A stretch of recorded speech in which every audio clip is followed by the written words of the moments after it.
when it goes down.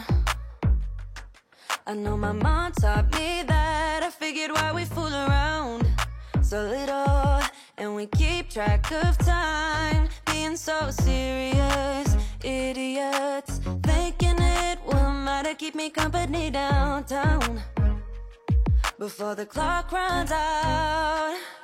Sun is shining, but the rain is welcome too. Friends are nearby, don't need another view. Time is not on my mind, but then it's you. Oh, I love it when the love comes around, and then I remember all things must pass, but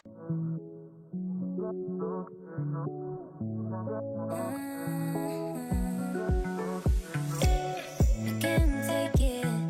We should get away from here, never back to this. It's all I wanted, and also forget about you, 'cause what you did is not that cool.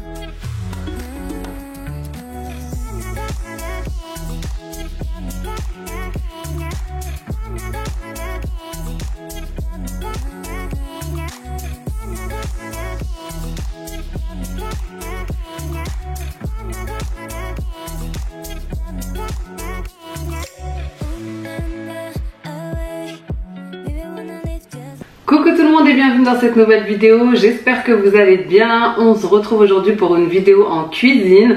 Donc la vidéo est déjà montée à vrai dire, mais j'avais pas eu le temps de faire l'introduction avant.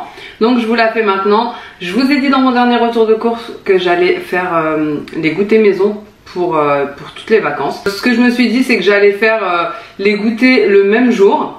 Voilà, faire un espèce de meal prep et les conserver pour justement être tranquille, voilà, pour une semaine. Donc c'est ce que j'ai fait. J'ai fait d'abord une première recette parce que c'était pas vraiment prévu. Voilà, j'ai fait une première recette, c'était un petit goûter d'anniversaire, on va dire. Je me suis fait un gâteau de moi à moi, voilà. En fait, c'était surtout pour faire plaisir aux enfants puisque comme je vous avais dit, mon anniversaire tombait en pleine semaine. Les enfants étaient à l'école, mon mari était au travail. Donc ce que je me suis dit, c'est que j'allais faire un gâteau goûter, mais super bien décoré, voilà, pour faire un petit peu anniversaire, juste pour que voilà, ils soufflent quelques bougies pour leur faire plaisir. C'était plus pour eux que pour moi. Donc je vais l'intégrer aussi ici puisque ça faisait partie des gâteaux que j'avais sélectionnés pour vous faire la vidéo.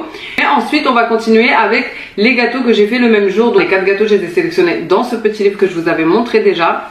Et franchement je suis partie au plus simple. Vous savez que moi j'aime bien faire du maison, mais j'aime bien que ce soit rapide, facile. Donc j'ai sélectionné principalement des gâteaux avec des ingrédients qu'on a la plupart du temps chez nous, voilà, ou souvent chez nous, des matières premières. Juste j'aime bien changer les saveurs, les arômes ou épicer un petit peu. Donc à savoir que dans toutes les recettes pratiquement j'ai diminué le sucre. Voilà, par exemple si c'était 180, la plupart du temps je mettais 120, 130 maximum. Après ça c'est comme c'est au goût de chacun. Parce que je trouve que les recettes, que ce soit les recettes françaises ou américaines, il y a toujours beaucoup trop de sucre. Alors si vous êtes habitué au sucré, ça va vous paraître super fade. Donc voilà. Mais après vous pouvez suivre la recette à la lettre. Moi dans tous les cas je vous mettrai les recettes comme elles sont sur le livre. Et donc comme je vous disais, pour aller au plus rapide, vu que je faisais les gâteaux en même temps, j'ai sélectionné 3 modes de cuisson différentes. Une que je voulais tester depuis très longtemps, dont j'entendais beaucoup de bien. Et 2 autres pour aller plus vite puisque vous savez mon four ne fonctionne pas correctement. Il faut que je rallonge tout le temps le temps de cuisson et que j'augmente tout le temps la température par rapport à ce qu'il y a sur les recettes. Et même comme ça, parfois c'est pas très bien cuit. Donc voilà. Et dernier point, j'ai sélectionné principalement des gâteaux simples, cake. Voilà, je voulais pas faire des muffins, des torsadés ou peu importe. Non, je voulais que ça soit rapide. Donc j'ai sélectionné que des gâteaux cake, en forme de cake, voilà, à verser directement pour ne pas prendre du temps. Après, vous pouvez les décorer pour qu'ils soient un peu plus jolis, etc. Enfin bref, donc trêve de blabla, c'est parti, je vous laisse avec le reste de la vidéo. Donc pour la recette d'aujourd'hui, ça sera un cake ricotta fruits rouges. Donc voilà, je vous montre un petit peu les ingrédients, mais pour ne pas que la vidéo soit trop longue, je vous mettrai la recette détaillée en barre d'informations. Donc vous aurez besoin d'œufs, d'un citron, de levure chimique, ricotta, beurre, sel, sucre, farine, framboise, myrtille. Normalement il fallait des mûres mais j'en ai pas trouvé, du coup j'ai pris des fraises. Voilà, let's go, c'est parti. Donc on commence par préchauffer le four à 180 degrés, ensuite on place le beurre et le sucre dans le bol, on mélange pendant 15 secondes vitesse 5. Donc moi je le fais au Thermomix, mais comme je vous dis tout le temps, vous n'êtes pas obligé de le faire au Thermomix, moi ça me sert juste pour mélanger.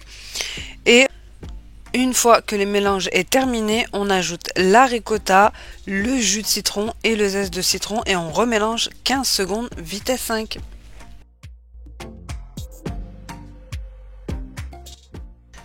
Le mélange est terminé, je vous montre un petit peu ce que ça donne. Ensuite, on vient ajouter la farine, la levure chimique et une pincée de sel. Et encore une fois, on mélange 15 secondes vitesse 5.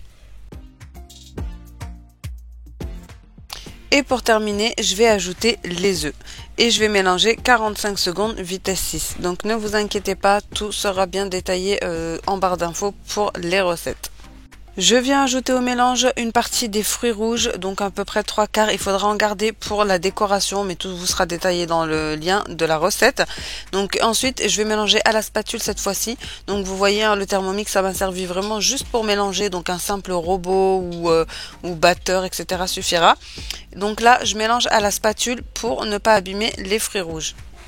Une fois que j'ai fini de mélanger, comme vous avez vu, j'ai débarrassé ma pâte dans un moule fariné et ensuite je viens couvrir le dessus parsemé plutôt, on va dire, d'amandes effilées, donc de partout, et je vais enfourner pour 50 minutes.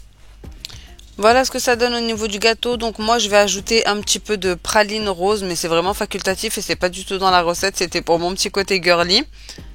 Et voilà ce que ça donne à la sortie du four. Donc il faut bien laisser le cake refroidir quelques minutes avant de le décorer à l'aide d'une maryse. Il faut juste recouvrir en fait le dessus de ricotta et répartir les fruits rouges par dessus et parsemer d'un peu de zeste de citron. Mais vous pouvez bien décorer comme vous le souhaitez ou même le laisser tel quel. Pour ma part, j'ai décidé de le décorer comme c'était sur le livre, puisque je trouvais ça hyper joli et que j'ai fait ce gâteau pour mon anniversaire, pour faire plaisir aux enfants plutôt, puisque c'était en semaine et qu'on pouvait pas le fêter à ce moment-là. Donc voilà, j'ai décidé de décorer en mettant la ricotta par le dessus, des fruits rouges et un petit peu de sucre glace.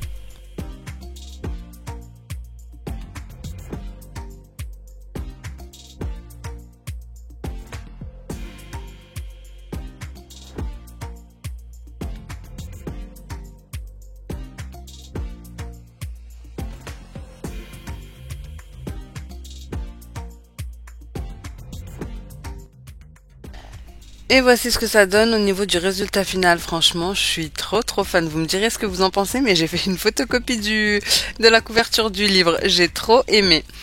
Donc, on va passer à une seconde recette. Donc pour cette recette-ci, ce sera un marbré que je vais cuire à la vapeur. Donc comme d'habitude, je vous mettrai la recette détaillée en barre d'informations. Je vous montre quand même les ingrédients dont vous aurez besoin. Donc 3 œufs blancs et jaunes séparés, du sucre en poudre, de la farine, de la levure chimique, du sucre vanillé, du lait, de l'huile neutre, du chocolat noir en morceaux, du cacao en poudre et 1000 g d'eau chaude. On va déjà commencer par insérer le fouet dans le bol et monter les blancs en neige. Désolée pour le cadrage, on voit pas trop ce que je fais, mais j'étais accompagnée de bébés qui voulaient m'assister, du coup j'ai dû poser le bol sur le plan de travail pour qu'elle puisse verser les blancs dedans. Et j'ai fouetté 3 minutes vitesse 3. Voilà ce que ça donne, je réserve dans un saladier et je rince le bol. Ensuite, je vais ajouter le sucre et les jaunes d'œufs, je vais fouetter 2 minutes 30 vitesse 3. Puis, je vais ajouter la farine, la levure, le sucre vanillé, le lait, l'huile et mélanger 1 minute vitesse 4. Et ensuite, ce sera terminé. Il faudra juste ajouter les blancs en neige. Vraiment, c'est une recette hyper rapide.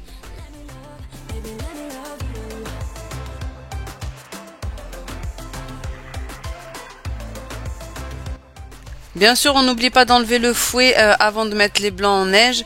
Et on mélange 1 minute 15 vitesse 1. Mais vous pouvez franchement le faire à la spatule parce que vous allez voir que je vais finir à la spatule. Même dans la recette, il le préconise. Ça mélange pas très bien les blancs en neige au Thermomix. Il faut recouvrir un moule à cake adapté au Varoma, donc c'est pour ça que j'en ai choisi un assez petit, de papier sulfurisé. Moi j'ai préféré y mettre un petit peu d'huile dans le fond, voilà, pour éviter que ça ne colle. Et ensuite on verse la moitié de la pâte. Avec le reste de la pâte, j'ai ajouté le chocolat en morceaux et le cacao et j'ai mixé 25 secondes vitesse 10, puis j'ai raclé les bords à la spatule. Et pour finir, on a juste à ajouter la pâte au chocolat dans le moule et à l'aide d'une cuillère mélanger rapidement les deux pâtes pour obtenir un bel effet marbré.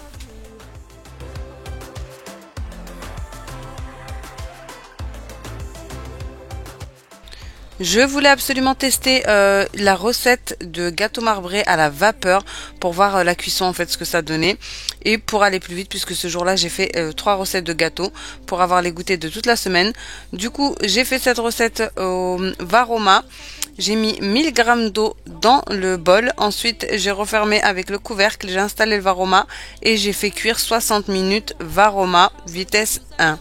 Il faut penser à soulever régulièrement le couvercle du Varoma pour enlever l'eau et éviter qu'elle ne tombe dans le marbré. Et faites attention parce que c'est ultra chaud. Et voilà le résultat final. Franchement, j'ai été agréablement surprise, il était ultra moelleux. Maintenant, c'est parti pour une autre recette. Pour cette recette, on va faire un banana bread à la cannelle. Donc pour ça, il vous faudra de la farine, il vous faudra un œuf, du beurre demi-sel, donc en morceaux. Il vous faudra du sucre en poudre, environ 4 bananes, du lait, une cuillère de jus de citron et du bicarbonate de soude, de la levure chimique, de la cannelle et un peu de noix de pécan si vous le souhaitez. Donc c'est parti! En réalité, je vous montre les gâteaux l'un derrière l'autre, mais moi, il faut savoir que j'ai fait les 3 pâtes et ensuite je suis passée aux cuissons, puisque la cuisson au Varoma durait 1 heure, donc je voulais pas bloquer mon Thermomix pendant 1 heure. J'ai fait les 3 pâtes et ensuite j'ai fait les cuissons. Mais pour que vous puissiez mieux comprendre les recettes, je vous les montre les unes après les autres. Donc, ici, il préconise de préchauffer le four à 180 degrés, mais comme vous allez le voir, moi, pour gagner du temps, je n'ai pas fait cuire ce gâteau au four. Je vous montrerai juste après. J'ai mélangé dans le bol le sucre et le beurre demi-sel 30 secondes vitesse 4. Ensuite, j'ai coupé les bananes en rondelles et je les ai ajoutées dans le bol. J'ai aussi ajouté l'œuf et le lait et le jus de citron. Ensuite, j'ai mixé 20 secondes vitesse 5. Ensuite, j'ajoute la farine, la levure, le bicarbonate de soude alimentaire, la cannelle, les noix de pécan et le sel, donc tout le reste des ingrédients. Et je mélange 15 secondes vitesse 5. J'ai vraiment choisi des recettes hyper rapides avec des ingrédients qu'on a souvent chez nous, voilà, les matières premières. Et que des cakes pour que ça soit hyper simple à verser directement dans le grand moule. Donc une fois que le mélange est terminé, je vais beurrer un moule à cake et y verser la préparation. Voilà ce que ça donne, donc j'ai vraiment suivi la recette à la lettre. La seule chose que j'ai changé, c'est qu'au lieu de 180 g de sucre, j'ai mis 130 g.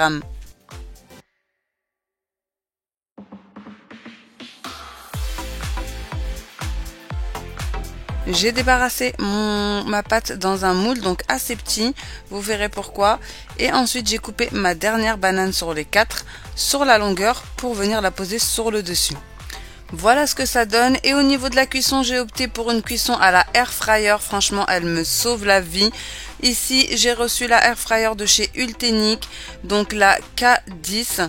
Honnêtement, j'en ai une et je ne m'en passe plus parce que comme vous le savez, mon four ne cuit plus du bas, ou en tout cas il galère à cuire du bas. Du coup, je peux pas mettre plusieurs choses en même temps dedans et je dois rallonger le temps de cuisson. Donc je fais tout à la air fryer, absolument tout.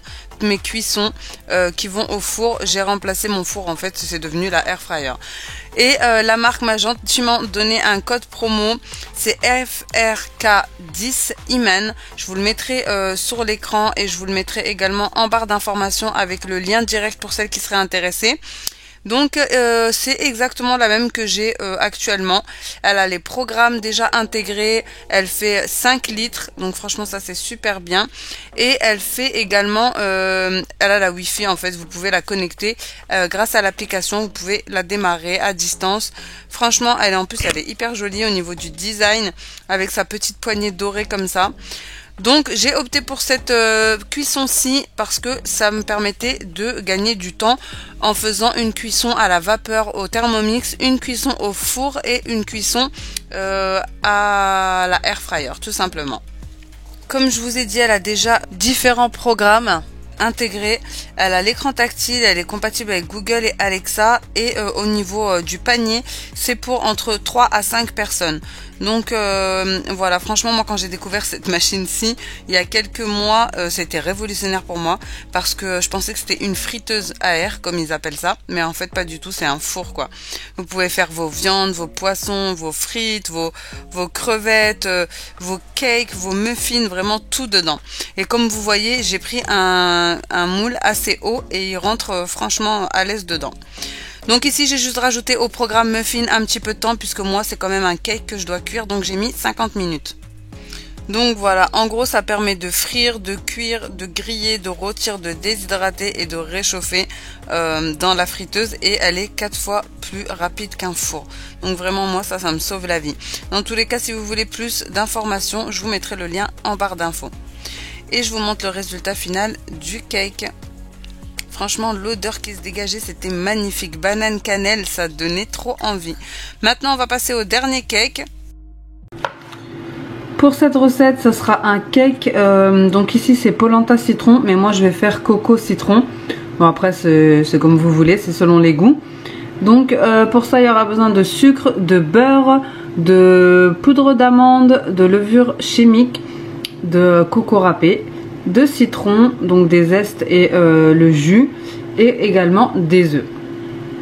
Comme d'habitude, il nous préconise de préchauffer le four ici à 160 degrés, donc moi je vais devoir mettre plus longtemps et plus fort puisque j'ai un petit problème de four, mais en tout cas ici c'est 160 degrés. Ensuite on va placer le sucre et le beurre dans le bol et mélanger 1 minute vitesse 3. Je vais ajouter la noix de coco râpée ainsi que la poudre d'amande, la levure et le zeste du citron. Je vais ajouter un petit peu d'arôme citron, puis je vais mélanger 10 secondes vitesse 5. Et ensuite je vais venir racler les bords. J'ai ajouté un petit peu de farine, environ 50 grammes, vraiment pas grand chose parce que j'avais pas assez de poudre d'amande et que j'avais peur que le gâteau ne se tienne pas assez. Et une fois le premier mélange terminé, je viens ajouter les œufs et je remélange 1 minute vitesse 5. Versez la préparation dans un moule à cake fariné et enfourné pour environ 50 minutes. Pendant ce temps-là, vous pouvez préparer un sirop à base de jus de citron, donc 3 citrons et 120 g de sucre que vous allez faire chauffer 10 minutes à 100 degrés vitesse 1 dans le bol du Thermomix. Et une fois le cake cuit, vous le sortez du four et vous l'imbibez généreusement du sirop à l'aide d'un pinceau. Et ensuite on laisse refroidir sur une grille. Personnellement, je n'ai pas fait le sirop, j'ai juste saupoudré le dessus de coco râpé et j'ai enfourné. Voilà ce que ça donne à la sortie du four. Donc là, je vais vous montrer le résultat final de tous les gâteaux. J'espère vraiment que cette vidéo vous aura plu, qu'elle vous aura donné des idées de gâteaux ou de petits déjeuners. Si c'est le cas, n'hésitez pas à liker, à commenter et à vous abonner si ce n'est pas encore fait. Et moi, en attendant une prochaine vidéo, je vous fais des gros bisous. Ciao!